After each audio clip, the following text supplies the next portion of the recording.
Hi, everybody. This is Silvio Canto in Dallas, Texas on Sunday, April the 12th. And as we like to do on Sundays, we'll be chatting today with our good friend George Rodriguez from South Texas. George, welcome. It's always great to have you. Thank you very much. Good to be here. How is the weather in South Texas?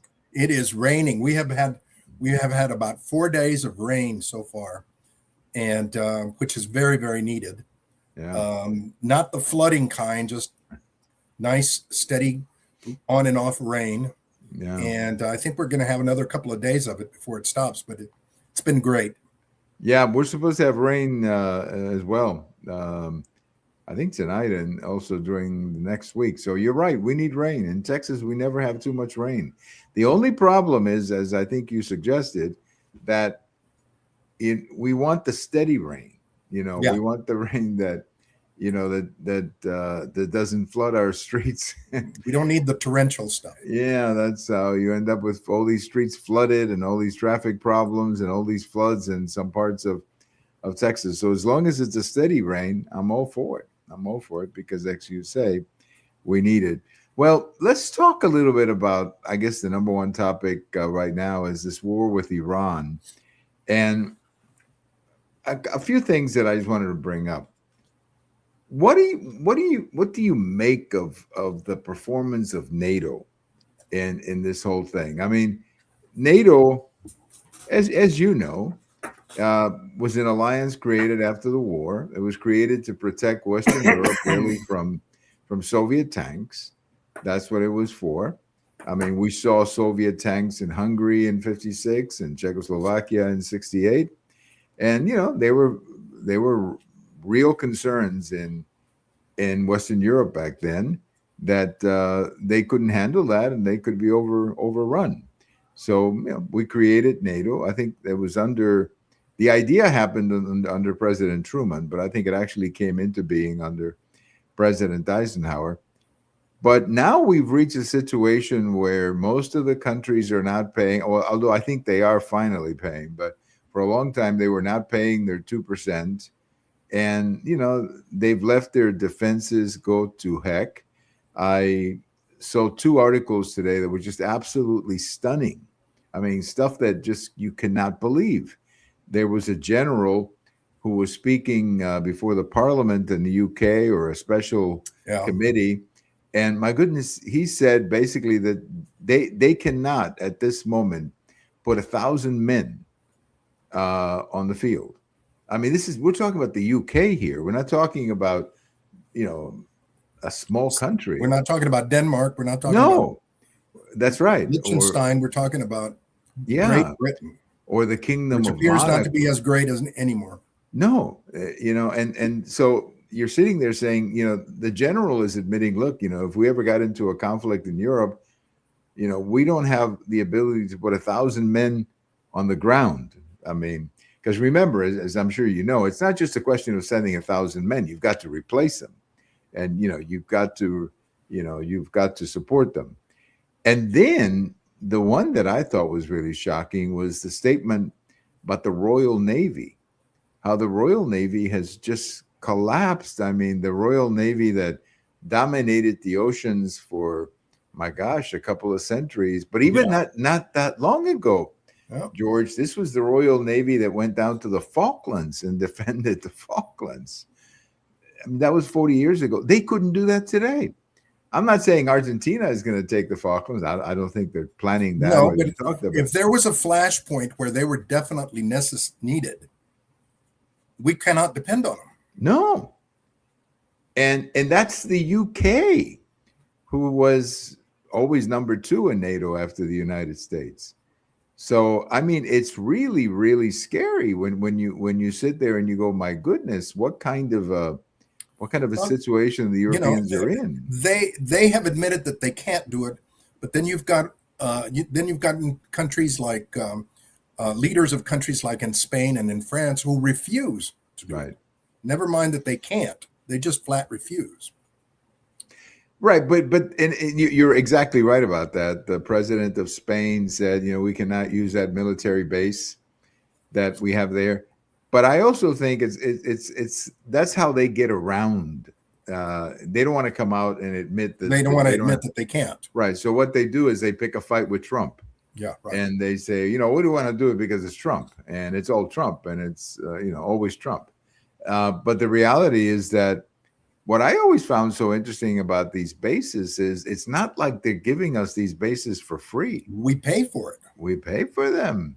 Not only do we pay for them, we pay for their defense that they're not paying for. Right. And the other thing too, and I have a friend at church who spent some time at the Air Force base in Spain. And I think it's the one they closed. They consolidated with another one or something. But anyway, he was there doing his service. And I remember talking, we were just socially talking to him. And the wife was saying that she loved it being in that base because the ladies in the base, the wives of the officers and soldiers would go down to the base to do their shopping, and that the merchants thought that was great. So not only are we paying for these bases, but we're actually a source of economic activity. Yes. I mean, you look at Germany. Yeah. I mean, you look at Germany, we got that big hospital there. I don't know how many people we have there. I wouldn't be surprised if we've got 1,000 people at that base. That's 1,000 people making dollars, spending those monies in Germany. And whatever country it is, Korea, 30,000. So I don't know. I just think it's really fascinating to me how this whole thing about NATO, and you have to wonder when the subject comes up for budget or whatever. I mean, what are the American voters going to say, George? I think there's a lot of American voters who are saying, you know what, it's gone on long enough. Let them worry about it. Yeah, let them worry about it. I really do believe. I mean, this reminds me of the kid that lives at home because of an emergency that he had, but now refuses to take responsibility and move out. Yeah. Just refuses and argues with the parents about taking responsibility. Mm-hmm. Makes excuses, blames them. The United States came to the aid of Western Europe during the Cold War, during the end of the Second War, created this alliance. These countries have benefited tremendously, not only because of security, but because of the economy that has been grown. I mean, how quickly have these countries like France forgotten the Marshall Plan? Yes. And these, it shows a great deal of ingratitude. And those of us who know history are really, really angry about this. Unfortunately, we have a whole generation that really doesn't know about history and turns around and blames Trump, plays into their game. That's what's really disturbing here. But I wonder, and I've never seen a survey about this, but I wonder if this is not generational over in Europe. In other words, if you were to ask a bunch of Europeans who remember the post-war and the Cold War, and remember what it was like, to have East Berlin right there, and or remember Czechoslovakia in 1968. I wonder if that generation doesn't think completely different than maybe the new generation. It's been 30 years. I'm not sure. No? I really, Silvio, I'll be honest with you. I don't think they do. Really? I think that you've got baby boomers like us who have now taken it for granted, and their kids are even worse. Who take it even worse for granted. If they have kids, I think the situation has come where it's good for the little bird to fly on its own now, and Russia hasn't gone away. No. The threats from the Middle East have not gone away. So let them. I am very much of the idea that it's time to let the little bird fly and let them Right. experience what they need to experience on their own, because the ingratitude is very, very alarming. That's coming out of my pocket, my tax money. It's very, very aggravating to see them behave that way when so much of my money is going over there. Right.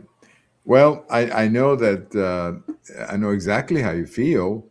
And even in Afghanistan, which was supposed to be a NATO mission, remember that was a NATO mission. That was not a unilateral American mission. That was a NATO mission. And we carried the weight on that one. And we carried the weight. And to their credit, the UK had soldiers there and they died. They had casualties. The Canadians, I think, had 500 soldiers. And I don't know, they probably had some casualties too. But a lot of the other countries were there morally, but they would not allow their soldiers to fight for lots of different reasons. But I just think that, the population of these countries has got to understand that this game cannot go on too much longer. When you sit there, talking about the Straits of Hormuz, it looks like we're going to open them. Like we're going to put the Navy, and we're going to have minesweepers, and it'll probably take a few weeks, but we'll clean it up and open it up so that they can use it. But we don't even get any of our oil from there. It's basically 20%. Yeah. This is an effort for them, and I think that the important lesson here with the Straits of Hormuz is that they are understanding, they're recognizing that unless the United States opens it up for them, they're in trouble. They are in trouble. And apparently, we're not even asking them, or we are asking them, I guess, for some minesweepers that they have that they could use to help us there. And I don't know if they're going to send them. I understand the UK is going to send them, but I don't know about France. But again, it seems to me this is the least they could do would be to. I mean, it's almost the kind of thing where they would pick up the phone and call directly and say, "Hey, we've got minesweepers. Can we help you? Can we help?" Yeah, I mean, can we send them? And the idea that we would even have to ask them. So I don't know. I think the NATO relationship has really been crippled. I really do. It has been crippled because it has been exposed. Yes, and that's what, in my opinion, we needed. We needed it to be exposed so that the taxpayer could see what's going. Because for a long, long time, we have been very, very much supportive of both the UN and NATO, completely, blindly supportive of it. And now all of a sudden we have an America First president who says, okay, what are we getting out of this? Mm-hmm. What are they getting out of this? Right. And then we see it and they're not willing to pay the price. Well, let's move on. I think it's just more than an America First president. I think it's an America First country. Yeah. That I think more and more Americans are saying, hey, wait a minute, this is not working out. Because, I mean, it isn't working out. When you've got a country like Spain saying you cannot use our military base, my gosh, all we're asking is for the ability to refuel a plane.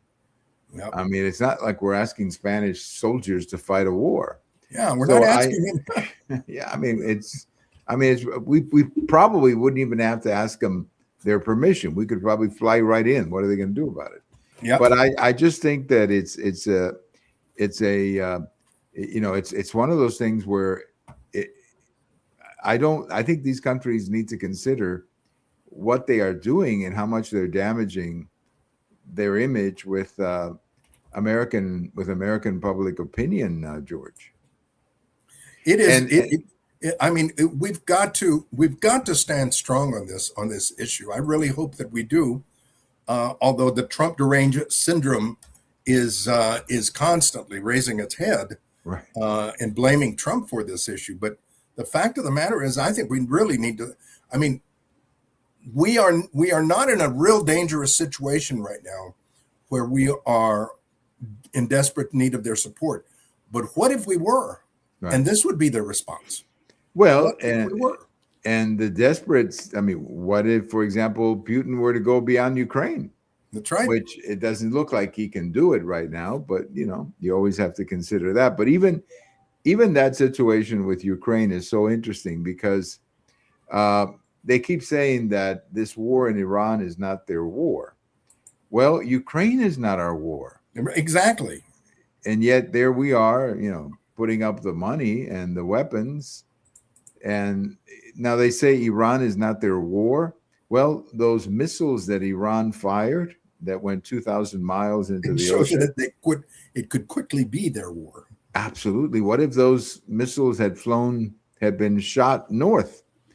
And what if, I mean, God forbid, they had a nuclear weapon? We could be talking about a Paris, Nagasaki, or Rome, Hiroshima situation. I mean, they need to wake up, but I'm not sure they can, because they've put themselves in such a hole.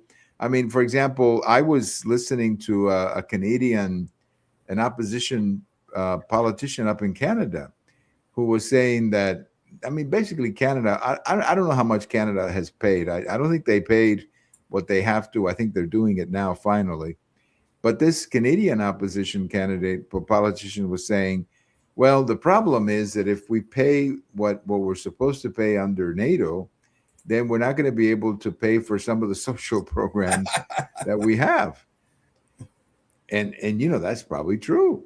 And that's probably true. But then again, they wouldn't have a country if they don't pay their fair share. Well, they might not have a country. Right. Now, Canada is kind of lucky that they're isolated in the sense that, they're not in Europe like some of the others.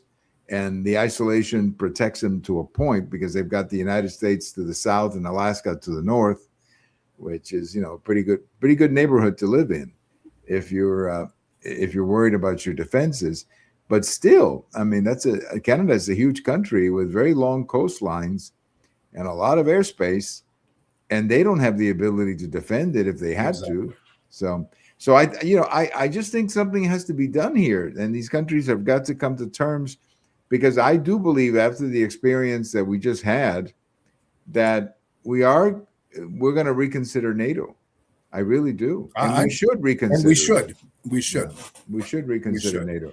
Either come up with a different NATO. I don't know if you remember Senator McCain when he ran for president, and the whole topic of the UN came up. Yes. And I think the UN is pretty worthless. I mean, exactly. That is even more worthless in my opinion. I mean, in my opinion, the UN is totally worthless. But Senator McCain came up with an idea back when he ran for president, and I always thought it was a good idea. He said we should basically have a different United Nations. Stop funding this one and let's say have a. And I get the impression that that's the direction we are going with this alliance that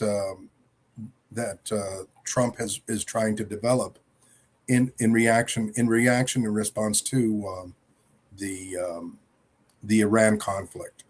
Where he's pulling together certain countries.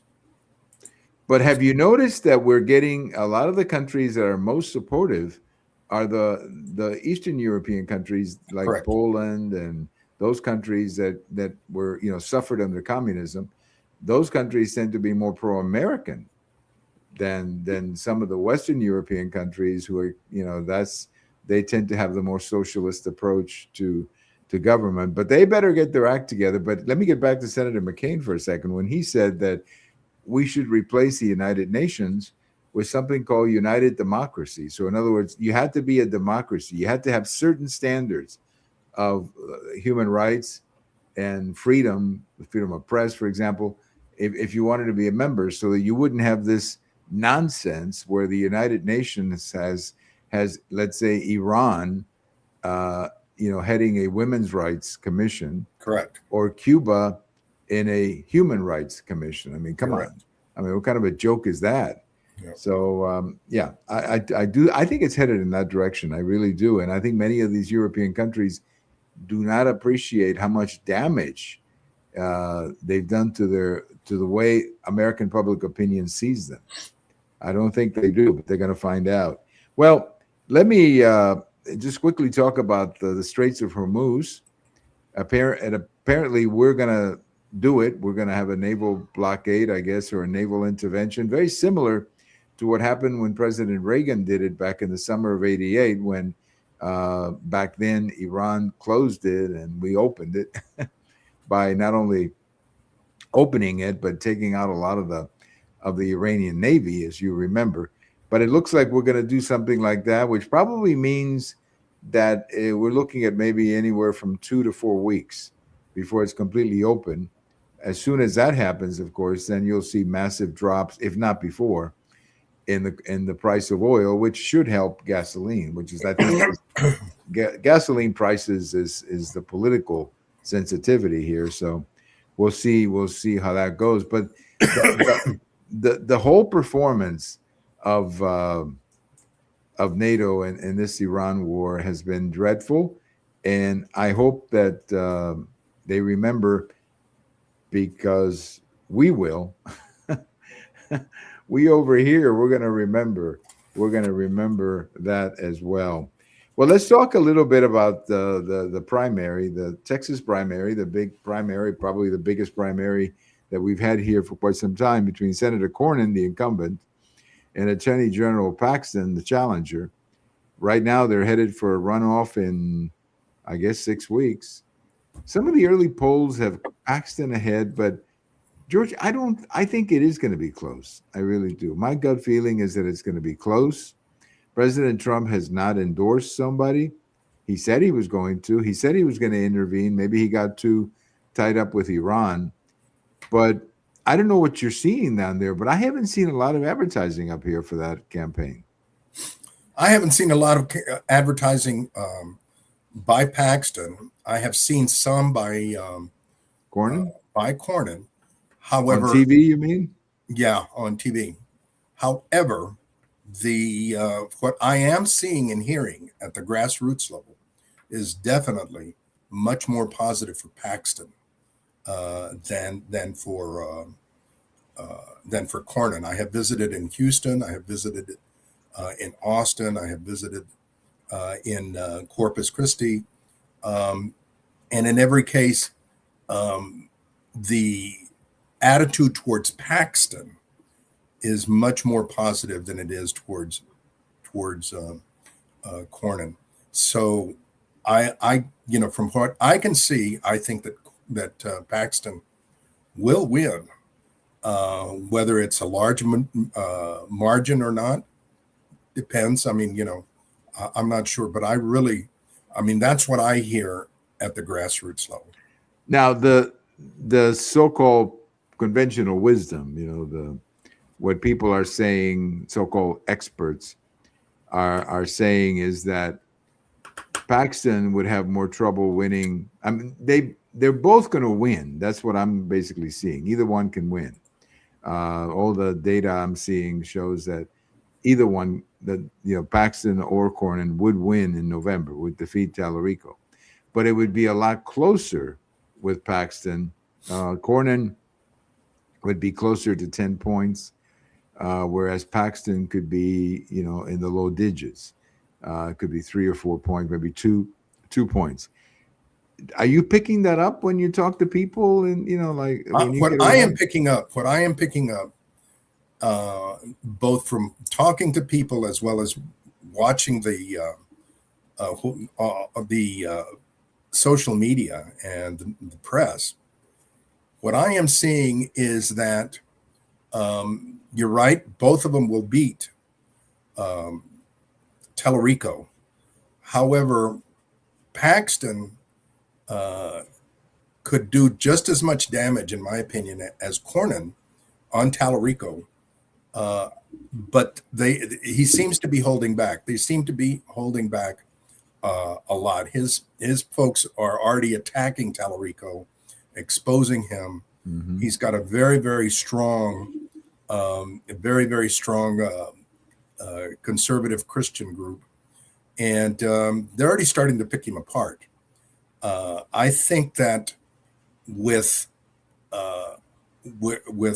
Paxton, Tallarico is going to be in a real nasty dogfight. With Cornyn, he's just going to get exposed, and that's the end of it. Right. Yeah, because Tallarico can go ahead. Yeah, I'm sorry. Yeah, no. The issue right now that I am seeing is that the liberal press, Austin Statesman, the Dallas Morning News, the San Antonio Express. They are doing everything they can to portray Tallarico very, very positive. Right. He is very, that he is the champion of the future. That he is the white male that everybody wants, Right. which is very, very strange because he defeated a black woman, which I thought that everybody wanted. So Right.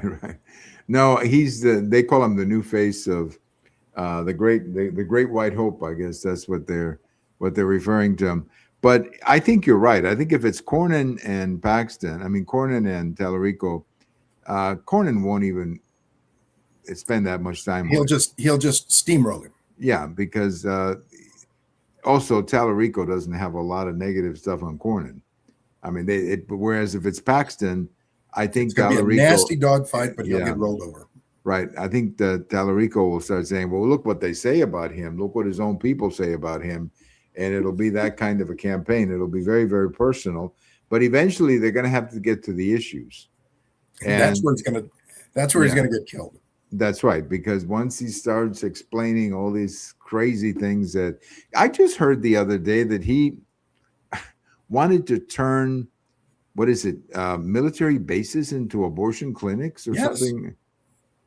I mean, that, after the Supreme Court decision that he wanted to have abortion or free abortion, unconditional abortion clinics at military bases. Did I hear that right? No, he did. That was a proposal that he made. And again, these outlandish proposals that he's made have never really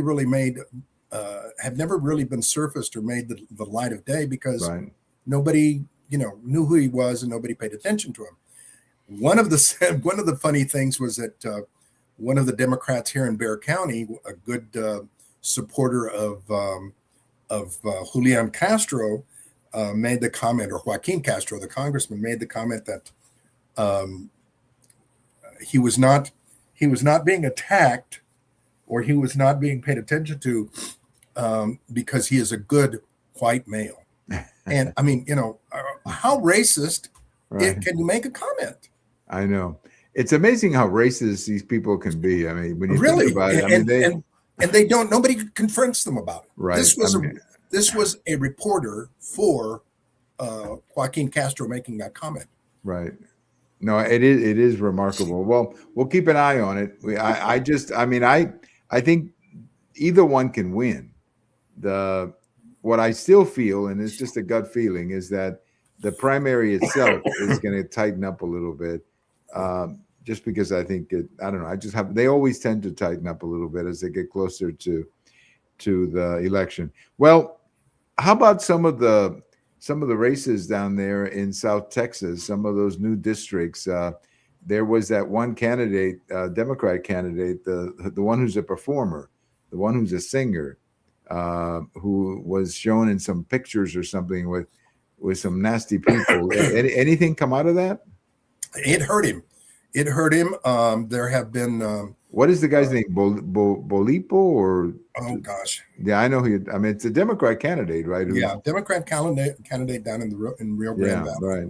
He's running against Monica La Cruz or Monica de la Cruz. Right. The story on both of them is that this guy, the Democrat. Pulido, that's the guy's name. Pulido. Yeah. Pulido. And Pulido has been found that he's got these racy comments and pictures.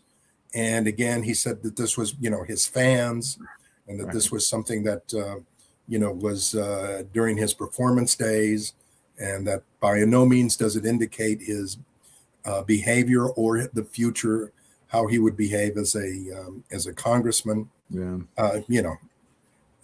Excuse.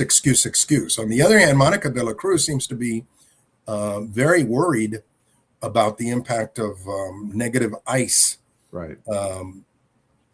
negative ICE news items in all over the country, but specifically, a lot of folks in her area are using it against her. There is a very active nun and nonprofit in Brownsville that has been shut down completely and Right. totally.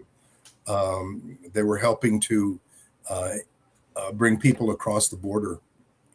I mean, by the thousands on a weekly basis.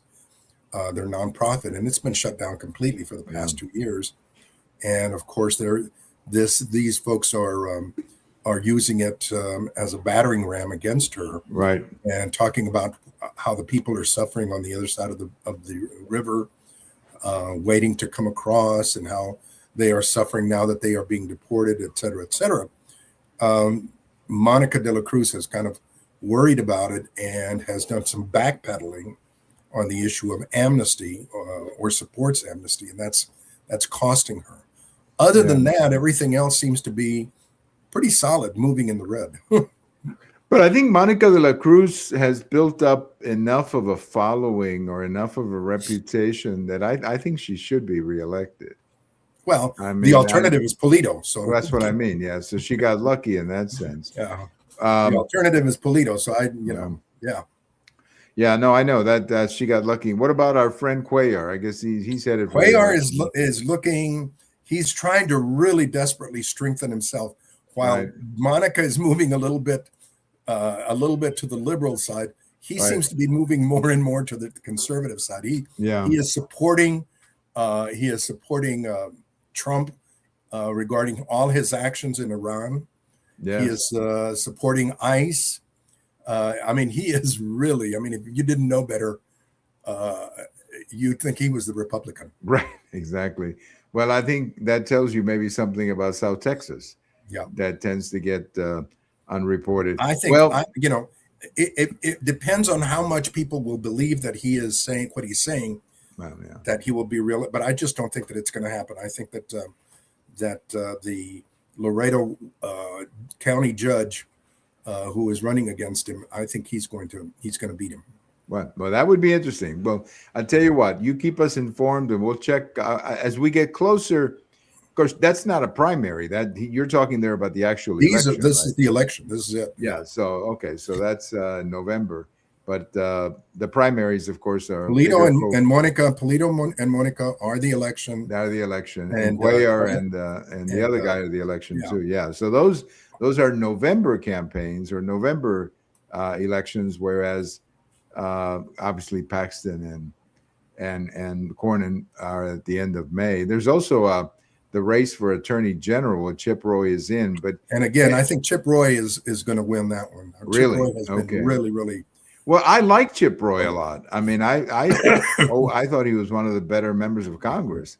So I like him a lot. And our friend Mark Teixeira is going to be okay. Well, I think. Well, he's already won. So yeah, he's going to be. It's going to be very, very difficult. I just wonder when he comes up here to do some kind of official business as a congressman. I wonder if somebody will point out to him that he was a Yankee, he came up as a Ranger and ended up with the Yankees. And I wonder if I guarantee it always comes up. It always comes up. Yeah.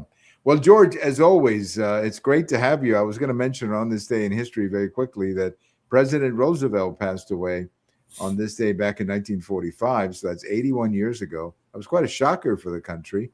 And Vice President Truman was called to the White House, was rushed to the White House. And of course, he was told the news by Mrs.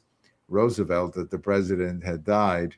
And I cannot think of another time in American history where an incoming president had more on his plate than President Harry Truman at that moment. I mean, you got to wonder. Stepping into the fire. Oh my gosh! I mean, you talk about challenges, and I think he met them well.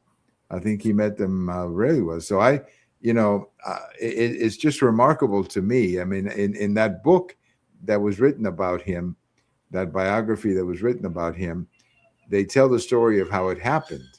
He was in the Senate having, talking to some senators, and this messenger rushes over and said, "Mr. Vice President, you have to urgently go to the White House." And they put him in a car and took him to the White House, and he ran up the steps. And when he opens the door, there is Mrs. Roosevelt. And apparently she said to him, Harry, the president is dead. And then he said, well, Mrs. Roosevelt, how can I help you? And she said, Harry, how can we help you? Because I think, she understood the weight of the issues that so it's just a fascinating. I don't think, well, of course you had President Johnson and President Kennedy, but I mean, that was emotional. I don't think there were any, we weren't in a war or anything like that, when that one happened. So that's, and you expected it. I mean, although they didn't expect it then that day, but you expected, the President Roosevelt was very sick already. Yes, and he was deteriorating health.